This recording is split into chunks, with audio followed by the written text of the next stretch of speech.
పిచ్చోడు, ఖచ్చితంగా పిచ్చోడే. ఈ పిచ్చోడిని ఫోటోలు తీయమని ఎందుకు పిలిపించారు? తల లేదు, కాళ్ళు లేవు, ముండే మాత్రం కనిపిస్తుంది. డ్రెస్ నల్లగా ఉంది కదా, అందుకే ఫోటో తీసాను. ఏమిటయ్యా ఈ మొహం? కాస్త నేను నవ్వుతున్నప్పుడు ఫోటో తీయచ్చుగా. నీ నవ్వే అలా ఉంది. మరిదేమిటి హ్యాండ్ మాత్రమే ఉంది? ఎవరి పుట్టినరోజో ఏమిటో తెలియక్కర్లేదా? అయ్యో గురువాయూరప్పనే, ఆల్బమ్ మీద పేరు, అడ్రస్, అమ్మాయిని కూడా ఉంది కదా. పెద్ద ఇంటెలెక్చువల్ కెమెరామెన్ విజువల్స్ తీస్తున్నాడు. అరే అదేంటి కళ్ళద్దాలో వేలు పెడుతున్నావు? అద్దాలు పగిలిపోయా? ఓ ఇది రెస్పెక్ట్ కోసం. అద్దాలుంటే పెద్ద ఫోటోగ్రాఫర్ అనుకుంటారు కదా. జ్ఞానుడు వ్యత్యాసమని అలాను. నువ్వు ఎప్పుడు ఫోటోలు తీసినా ఇంతేనా? బొమ్మలేవి రావా? ఎప్పుడైనా బై మిస్టేక్ క్లిక్ అయితే అది మీ అదృష్టం. పోరా పోరా. అయ్యో ఎండ గురువాయూరప్పనే. అంజు ఇట్రావే. అంజు నిన్ననే అడుగుదాం అనుకున్నాను, ఈయనెవరే? మా నాన్న పనిచేస్తున్న company MD and chairman. Oh big man, rich man, big rich man, big rich gentleman. I know that man. ఇది చూడమ్మా, నా కాళ్ళు తీశాడు. అంకుల్ అంకుల్, రేపు మీరు ఆఫీస్ కి లీవ్ పెడుతున్నారు. ఎందుకమ్మా? ఎందుకు ఏమిటి అని అడగకూడదు. నా సంగతి మీకు తెలుసు కదా, రేపు లీవ్. అలాగే పెడతాను.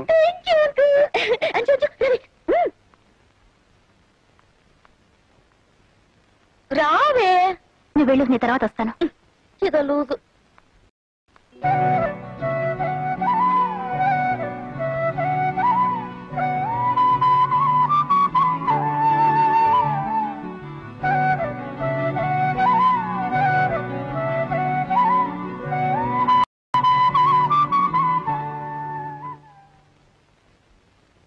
Excuse me sir. yes మీ కంపెనీలో అనాదిగా పనిచేస్తున్నారే మీ జనరల్ మేనేజర్ గారు. అవును. ఆయన లేనిది కంపెనీయే లేదని మీరు అంటూ ఉంటారట కదా సార్. అవును. ఆ మేనేజర్ గారు పైకి పోవడానికి సిద్ధమైపోతున్నారు సార్. ఏమైందంట? ఆయనకు పొద్దున్నే హార్ట్ అటాక్ వచ్చి హాస్పిటల్లో చేరారు సార్. ఆయన ఎంత సిన్సియరో తెలుసా సార్? ఆ గుండెపోట్లో కూడా నన్ను పిలిచి, భారతి భారతి నువ్వు స్వయంగా మా ఆఫీస్కి వెళ్ళి స్వయంగా మా ఎండి గారిని చూసి స్వయంగా ఈ లీవ్ లెటర్ మీ చేతికి ఇవ్వమని చెప్పి పంపారు సార్. అందుకే నేను స్వయంగా మిమ్మల్ని చూసి స్వయంగా ఇవ్వడానికి వచ్చాను సార్. మీరు కూడా స్వయంగా ఇది చూసి తీసుకోండి సార్. నేను చూడక్కర్లేదు, నువ్వే స్వయంగా వెనక్కి తిరిగి చూసి స్వయంగా ఇచ్చేయి, సరిపోతుంది. ఇలా స్వయంగా ఇవ్వమ్మా, నేనే స్వయంగా తీసుకుంటాను. ఏంటిది? మిమ్మల్ని ఎవరు అవ్వన్నారు ఇక్కడికి? అమ్మా, పని పాటు లేకుండా పాత మేనేజర్ అనే గౌరవంతో నెలదీతం పుచ్చుకుంటున్నాడమ్మా నేను. ఇలా నీ మాట ప్రకారం లీవ్ పెట్టానుకో, నా చిటి చింపేసి పనిచేసే కొత్త మేనేజర్ పెట్టుకుంటారు అని ఇలా గౌరవంగా బతిని తల్లి. అయ్యో, నా గౌరవాన్ని గంగలో కలిపేశారు కదా అంకుల్. మీరిద్దరు కాస్త బయటికి వెళ్తారా? నన్ను డిస్టర్బ్ చేయకండి, నాకు 1000 పనులు ఉన్నాయి. ఇన్నొక్కటో పనిగా నన్ను ఒకసారి తేరిపారి చూడకూడదా సార్? అంకుల్ మీరేనా చెప్పండి అంకుల్. 1001సారిగా ఆ పిల్లను ఒకసారి తేరిపారి చూడకూడదా సార్? Please get lost. అదే బెటర్ అమ్మా, పద.